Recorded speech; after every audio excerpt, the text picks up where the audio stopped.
Hello everyone and welcome to the Commerce Element. Today we will start with a new journey with your macroeconomics syllabus. And macro की शुरुआत ही हम उसके एक बहुत ज़्यादा भारी भरकम यूनिट से करेंगे which is named as National Income and Related Aggregates. Unit भारी भरकम इसलिए है क्योंकि हम पूरे इकोनॉमी की इनकम को एक ही फ्रेम में स्टडी करेंगे. If you really want to make this journey super easy, do subscribe to my channel and press the bell icon so that you remain updated on every destination of this journey. So let's proceed with national income and related aggregates. Previous year, as a part of your economics syllabus, आपने micro economics को study करा था. Micro मतलब very छोटू सा thing. Now this year you are going to study macroeconomics. तो पूरे साल जिसको syllabus में पढ़ना है, let's see what that macroeconomics mean. तो macroeconomics is nothing but study of economy as a whole. आप पूरे economy को एक perspective से study करोगे. This macro word is derived from Greek language word macros. And macros means large. So we are going to study economy from a larger, broader perspective as a part of your current year's syllabus. Moving on further, in any economy there are four sectors always operating. चारों के चारों sectors एक दूसरे पे interdependent होते हैं. एक के बिना दूसरे का काम नहीं चलता. That is, they are all interdependent. कौन से चार सेक्टर्स होते हैं? First is house sector, second one producer sector, next government sector and rest of the world. House hold मतलब वी द कंज्यूमर्स जो इकोनॉमी में से गुड्स एंड सर्विसेज को लेके उसको कंज्यूम करते हैं. प्रोड्यूसर मतलब दैट सेक्टर जो हमारे लिए गुड्स एंड सर्विसेज बनाता है. गवर्नमेंट सेक्टर जो इनको भी कंट्रोल में रखता है, जो इनके फेवर में भी कुछ ना कुछ डिसीजन लेता है, एंड अपार्ट फ्रॉम दैट कुछ ना कुछ गुड्स एंड सर्विसेज वो भी प्रोड्यूस करता है. And the last one is rest of the world.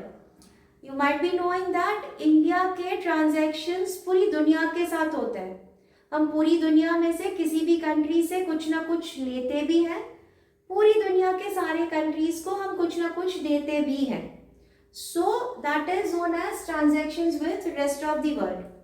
So four sectors of the economy: household, producer, government and rest of the world.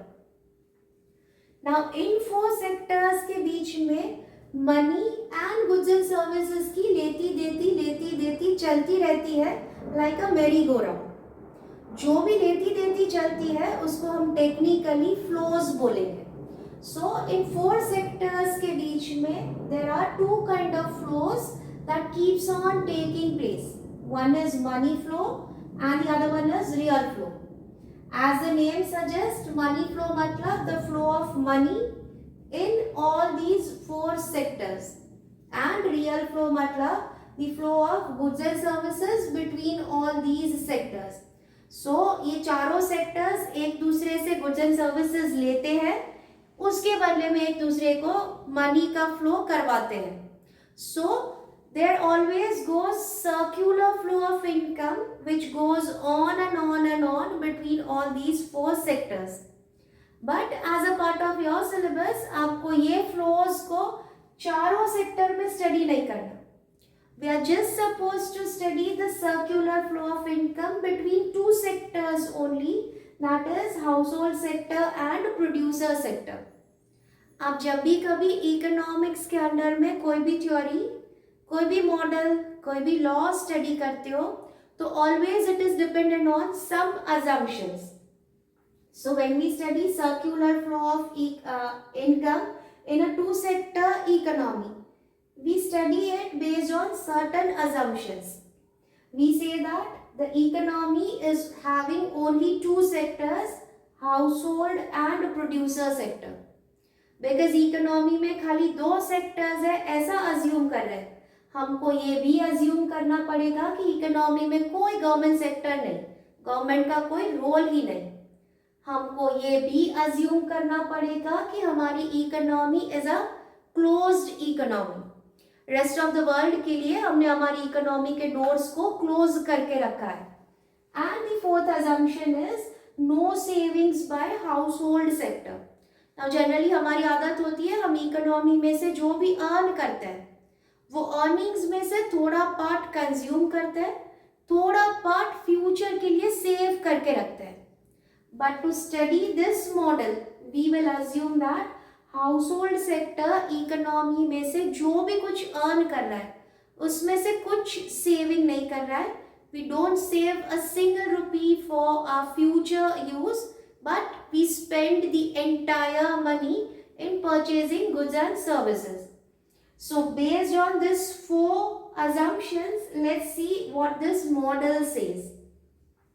Now as the name suggests, we are going to study circular flow of income in a two-sector economy, household and producers. Now households क्या करते हैं? Households will provide factor services to the producer sector. They will provide this factor services in terms of FOPs, that is factors of production. You might be knowing that there are four factors of production: land, labor, capital and entrepreneur. Households मतलब हम producers को land, labor, capital and entrepreneur provide करते हैं। हम ये सारी चीज़ें मुफ्त में थोड़ी प्रोवाइड करेंगे, उसके बदले में हम प्रोड्यूसर सेक्टर से फैक्टर पेमेंट्स लेते हैं। कैसे फैक्टर पेमेंट्स लेंगे? Land will get rent from the producer, labourers will get wages from the producer, the capital givers will be getting interest from the producer and the entrepreneurs will be getting profit from the producer. So this black pen वाला जो भी flow हो रहा है from household sector to producer sector is a real flow, जहां पे हम FOPs goods and services का फ्लो होता है, that is real flow that we did here. तो यहाँ पे हम रियल फ्लो कर रहे हैं in terms of all these factor services.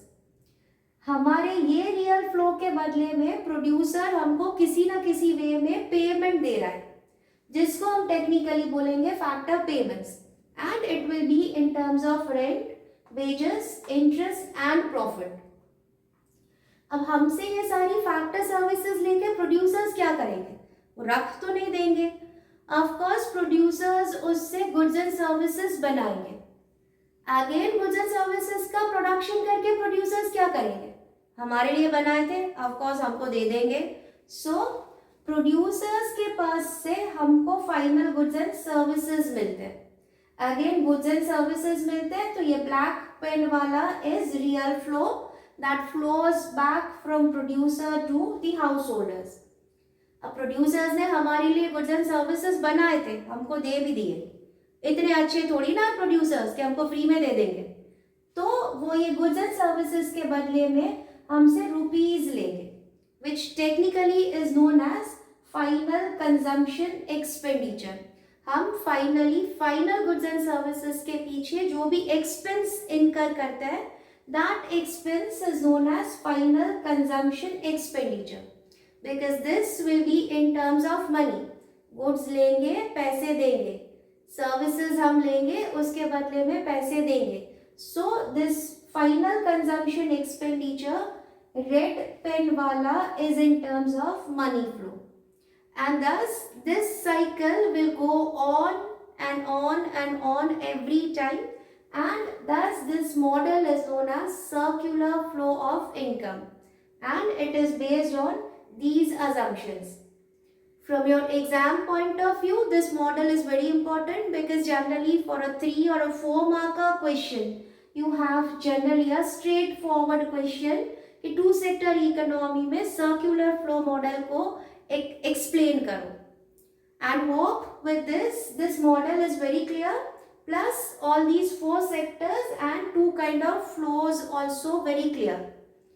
In the next session we will move with the journey and we will stop at the next destination.